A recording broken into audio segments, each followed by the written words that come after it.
আজকে আমরা আলোচনা করব নদীর গতি সম্পর্কে। আমরা জানি নদীর তিনটে গতি, উচ্চ গতি, মধ্যগতি এন্ড নিম্ন গতি। এই যে উচ্চ গতি, এই উচ্চ গতিতে নদীর ক্ষয় কাজ হয়। মধ্যগতিতে কি হয়? মধ্যগতিতে নদী যে জিনিসগুলো উচ্চ গতিতে ক্ষয় করে সেইগুলো মাঝখান দিয়ে নদীর মধ্যগতির মধ্য দিয়ে প্রবাহিত হয় এবং মধ্যগতিতেও ক্ষয়ও হয়। ঠিক আছে। নিম্ন গতি মানে নদী যেখানে গিয়ে মেশে, সমুদ্রের সঙ্গে বা সাগরের সঙ্গে মেশে, সেই জায়গাটায় একটা সেই পলি, কাকড়, বালি, পাথর এগুলো নদীর মধ্যগতির মধ্য দিয়ে বহন করে নিয়ে আসে, দিয়ে সেখানে জমা হয়, সেটাই সঞ্চয় কাজ। আমরা তাহলে আজকে নদীর এই তিন গতির উচ্চ গতি সম্পর্কে আলোচনা করি। তাহলে এই উচ্চ গতির ক্ষয় কাজের ফলে নদীর যে সৃষ্ট ভূমিরূপ, সেই ভূমিরূপগুলো আজকে আলোচনা করব। তাহলে উচ্চ গতিতে ক্ষয় কাজের ফলে যে ভূমিরূপ সৃষ্টি হয় তার প্রথম আমরা বলবো যে কি গিরিখাত। তাহলে কি প্রথম বলবো হচ্ছে গিরিখাত। তাহলে গিরিখাত সম্পর্কে একটু জেনে নি। গিরিখাতটা কি? গিরিখাত সাধারণত, গিরিখাতের আকৃতি কেমন হয় আগে আমরা প্রথমে জানবো। গিরিখাতের আকৃতি হয় ভি আকারের। কেমন? ভি আকারের। ভি আকারের কিভাবে হয়?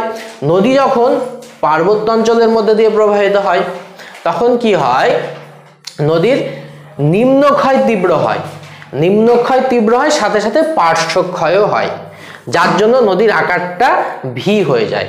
মানে পর্বতের মাঝখান দিয়ে, দুটো পর্বতের মাঝখান দিয়ে নদী যখন যাচ্ছে তার নিম্নক্ষয়টা প্রচুর পরিমাণে হচ্ছে, তার সাথে সাথে ওপরের দিকে পার্শ্বক্ষয় হচ্ছে, যার জন্য নদীর শেপটা বা আকৃতিটা সেটা ভি আকারের হয়ে যায়।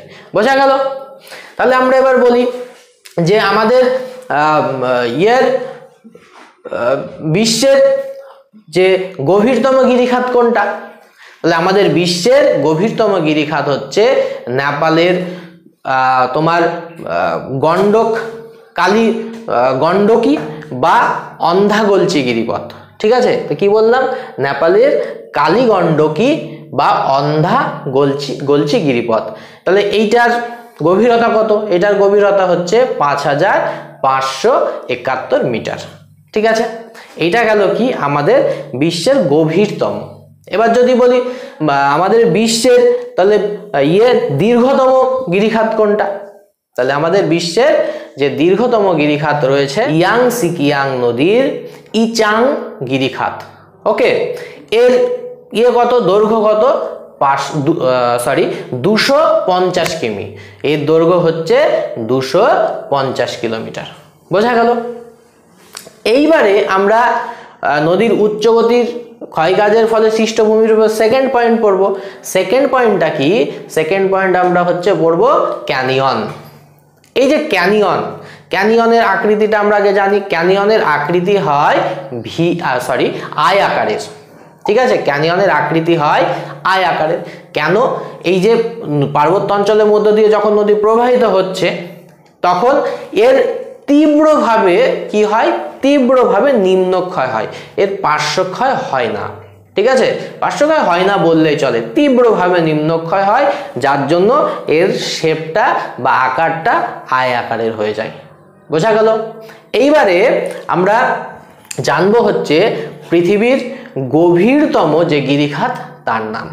পৃথিবীর গভীরতম গিরিখাত হচ্ছে চীনের সাংপো নদীর সাংপো গিরিখাত। এর দৈর্ঘ্য কত? এর গভীরতা কত? এর গভীরতা হচ্ছে 5500 মিটার। ঠিক আছে।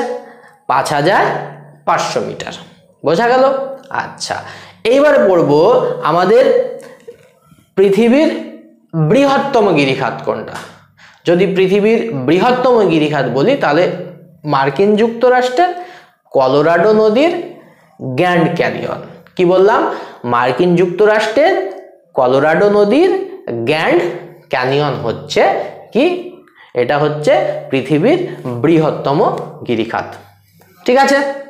এবার যদি বলি আমাদের ভারতের গ্র্যান্ড ক্যানিয়ন কোনটি? ভারতের গ্র্যান্ড ক্যানিয়ন বলবো শিলাবতী নদীর গনগনিকে। কি বললাম?